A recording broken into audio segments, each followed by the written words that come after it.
When it comes to your add-ons and how you manage them, things tend to get a bit personal sometimes, and that's fairly normal. Regardless if you are into the new WoW Up, WoWinterface.com, or the new CurseForge, there are things we need to go over in order to make a proper decision. We're going to be 100% transparent here and tell you right from the get-go that we will stick with CurseForge. And yes, they are sponsoring this video. Now, before all of you yell out, "Sellouts! You're a bunch of goddamn sellouts, okay?" Please do note that we were planning to use this long before Overwolf ever approached us, and don't you think we aren't suspicious of them, especially when it comes to data collection and stuff running in the background. But truth be told, this was one of the first things they raised when we talked to them. Like right from the start, they are super aware of the fact that they lost a lot of trust and it will be hard for them to get it back. And they stressed out that we should deliver an 100% full transparent and fair review. One of the first things you can do after installing the CurseForge beta is go into settings, then privacy, and opt out of any data collection you want. Second, they have stated multiple times that the way they do collect data is exactly how Discord, Battle.net, or Steam do it. And that means that there is core data needed for the app to work, like the version you have installed, what apps you have installed on the Overwolf client, crashes of your app, etc. This is standard and cannot be opted out for, but it can also collect stuff that would improve the app and data that would help them personalize your experience. And these last two categories can be opted out no problemo, exactly as you would do on Discord, for example. It is also clear they won't sell any data to anyone, and it is 100% your choice if you want to use the app in standard mode anonymously or create an account. But yet again, it's only fair to remain on guard with this due to their track record. Time will tell if they are genuine, but they do seem to be setting up CurseForge for the long run. And a big part of that is their commitment to rewarding add-on creators on a bigger scale than before. You have to realize that Twitch also stated that Overwolf shared much of the same values they do, especially on supporting add-on creators. And this is why they decided to sell CurseForge to them.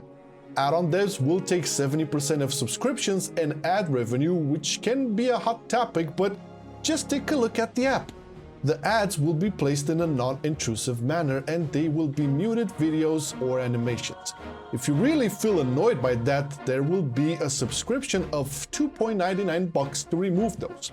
Don't know about you, but having a better pay for add-on devs means you will get better add-ons and more frequent updates to them. One thing that apparently is missing, or add-on devs cannot do this, is posting links to Patreon or PayPal within the add-on description if you want to support the creator directly, on top of everything else CurseForge is providing.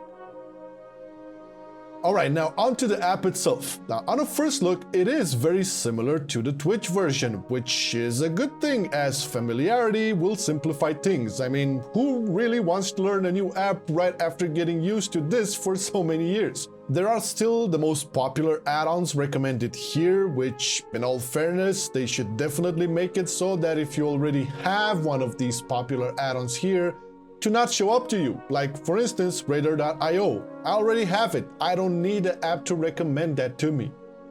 One neat nugget is that when browsing through categories, they are finally organized in alphabetical order, as opposed to how it was on Twitch. Maybe you didn't mind that, but my OCD is very pleased with this. You can also filter add-ons that are updated for the current patch from here, which is very useful. And if you go into your collection, it pretty much looks the same, although you cannot not notice the fact that now you can update all your add-ons at once. And I know that recently you could do that on Twitch too, but for a long time that feature was gated behind premium. A negative to your current collection tab in the beta is when you want to delete more than one add-on. It gets tedious to manually delete one add-on after another. Why not just enable a multiple select and then delete? Other than that, the app is running super smooth. I checked on Task Manager as well, and it didn't really go over 350 megs, which is a bit higher than what Twitch uses, but you can always close it after you're done. The app is running off of an Overwolf architecture, and it does appear that both the CURSEFORGE app and the Overwolf app are running at the same time. I'm not a big fan of this, but they did say that the Overwolf app runs mainly like Battle.net, and CURSEFORGE is part of that ecosystem. At least when you decide to close CURSEFORGE, it will prompt you to also close Overwolf and save this setting for future openings and closings. Well, they are super open to feedback, and my god did they implement a lot of changes and fixes suggested by the people who tested the alpha, including us. Ha! Listen, I want to underline this again. We were already set on continuing to use CURSEFORGE long before anything, and after we talked with some of the guys at Overwolf and understood their mindset and approach, on top of them agreeing with basically all of our queries, it was a no-brainer. And I say it like this: try the app out, see if you like it, check how it's running in your background, check all the privacy settings, and make a decision for yourself. We strongly recommend watching Soul's interview with Overwolf CEO on even more clarifications and concerns. You can find that in the description too, alongside the actual app and the overhauled website, which has a very neat rebranding. No more purple, but more orange. Thank you for watching, and see you very, very soon. Literally. Tomorrow we release the full-on add-ons video. I've been loving it then, I still love it now. Still, I play WoW. Still, I play WoW. Getting better every day, let me show you how. Cause still, I play WoW. Still, I play WoW. It's getting harder to stay, but at the end of the day, it's a guilty pleasure, so just log in and play. Whether it's classic or retail, I'ma do a /bow. Still, I play WoW.